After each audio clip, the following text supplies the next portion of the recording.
पिछले क्लास में आपको प्रकाश से पढ़ाया था, प्रकाश का परावर्तन किसे कहते हैं, प्रकाश परावर्तन के क्या गुण होते हैं, कितने नियम होते हैं। उसी पे आधारित मेरा ये क्वेश्चन है कि यदि प्रकाश के परावर्तन के पश्चात आपतित व परावर्तित किरण के मध्य कोण का मान 120 अंश दिया है, तो ये हमारे पास होती है आपतित किरण। कौन सी किरण होती है? आपतित किरण। और ये वाली होती है परावर्तित किरण। आपतित किरण और परावर्तित किरण के मध्य इन दोनों के बीच जो कोण का मान है वो कितना है? 120 अंश है। इन दोनों के बीच जो मान 120 अंश है, तो परावर्तन कोण का मान निकालना है, इसका मान निकालना है, ये कितना होगा। तो परावर्तन कोण क्या होगा? इसी को हम बोलते हैं परावर्तन कोण। परावर्तन कोण, तो इस कोण का मान निकालना है, पर ये अपवर्तन कोण कहलाता है। अपवर्तन कोण, परावर्तन और अपवर्तन कोण। तो सबसे पहले हमको परावर्तन, तो हमारे पास आपने पढ़ा था परावर्तन का नियम क्या था कि प्रकाश का परावर्तन, जब कोई आपतित प्रकाश किरण किसी समतल पृष्ठ या सतह पे या चिकनी सतह पे टकराता है और टकराने के पश्चात उसी क्षण वो वापस चला जाता है, तो वापस जाने की घटना को ही हम प्रकाश का परावर्तन कहते थे। ये हमारे पास अविलंब होता है, ये अविलंब है। तो मेरा क्वेश्चन क्या है कि यदि प्रकाश के परावर्तन के पश्चात आपतित व परावर्तित किरण के मध्य कोण 120 अंश है, तो परावर्तन कोण का मान क्या होगा? तो परावर्तन का दूसरा नियम है, प्रकाश के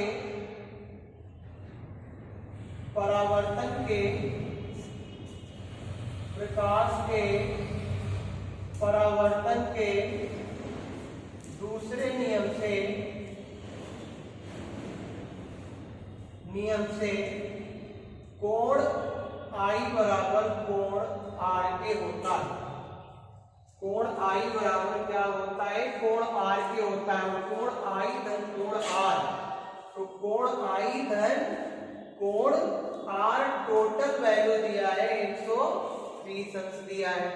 तो हम जानते हैं समीकरण 1 हो गया, समीकरण 2 हो गया, समीकरण I कोण I बराबर क्या है? यहाँ पे कोण R के बराबर है, तो ये कोण I बराबर को तो यहाँ पे रख देंगे कोण R प्लस कोण R बराबर 120।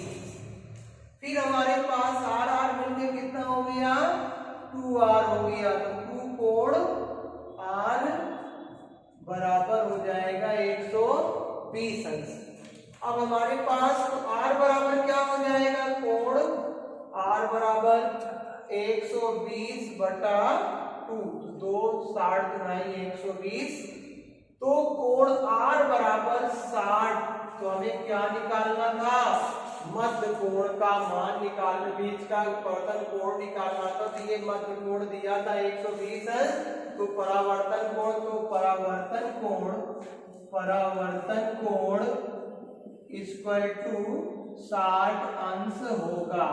अब दूसरा क्वेश्चन, दूसरा क्वेश्चन है, अब टॉपिक मेरा, चलिए अब इसी पे आधारित जो पीछे का क्वेश्चन था उस पे दूसरा क्वेश्चन है कि यदि कोई प्रकाश किरण किसी समतल पृष्ठ पर 40 अंश के कोण पर आपतित होती, तो आपतित क्या है? आपतित प्रकाश किरण, आपतित प्रकाश किरण 40 अंश पे आपतित होती है। कितने अंश पर आपतित होती है? 40 अंश के कोण पर आपतित होती है, तो आपतन कोण, जिसे हम बोलते हैं परावर्तित किरण है, परावर्तित किरण, और इसको बोलते हैं अविलंब, और इसको बोलते हैं समतल पृष्ठ समतल दर्पण, इसको मान लीजिए M1 है, M2 है, इसे बोलते हैं आपतन कोण।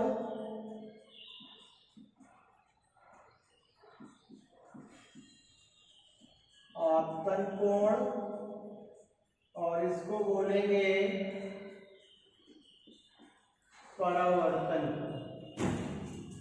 तो क्वेश्चन हमारा है कि यदि कोई प्रकाश किरण किसी समतल पृष्ठ पर या दर्पण पर 40 अंश के कोण पर आपतित होता है, कितने अंश पर होता है? 40 अंश के कोण पर आपतित होता है, तो आपतन कोण है, तो आपतन कोण कितना होता है? इधर ये, अब हमारे पास ये M, इसको O मान लीजिए, इसको C मान लीजिए। M1 OC से तो कोण I और प्लस आपतन कोण, कोण 40 अंश, जो आपतित कोण समतल पृष्ठ पर 40 अंश कोण पर आपतित कोण है, समतल पृष्ठ पर,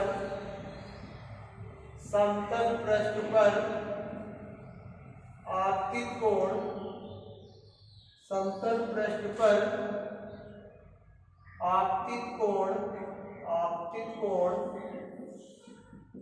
40 अंश है, और आपतन कोण और आपतित प्रकाश का टोटल कोण I प्लस 40 अंश बराबर टोटल दिया है 90 डिग्री।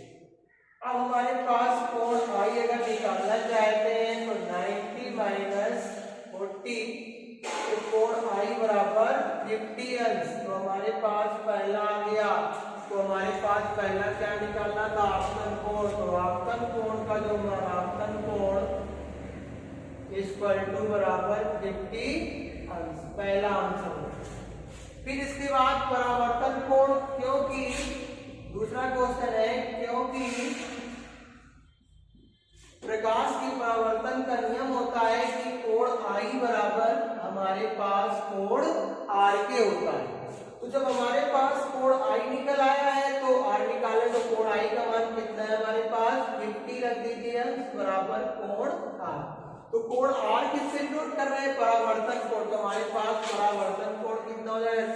तो परावर्तन कोण, परावर्तन कोण बराबर हो जाएगा 50 अंश। अब तीसरा हमारा क्वेश्चन होता है कि परावर्तित किरण और समतल पृष्ठ के बीच कोण कितना होगा? ये तो दिया, ये कितना होगा? तो हम जानते हैं, तीसरा टॉपिक है हमारा परावर्तन, जो R बराबर दिया है वो निकल के कोण R बराबर आ गया हमारे पास 50 अंश आया हुआ। अब 50 अंश में अब आपको ये परावर्तित किरण का कोण निकालना है कि किस पर आप परावर्तित किरण का कोण, परावर्तित किरण के समतल का, समतल पर जो कोण निकल रहा है वो कैसे निकलेगा? यहाँ पे ये दिया हुआ है 50 अंश, और टोटल वैल्यू आएगा तो 50 प्लस 90 बराबर होता है 50 प्लस, यहाँ पे 50 दिया, ये इसको मान लीजिए कुछ अभी थोड़ी देर के लिए क्या है, ये यक्स है।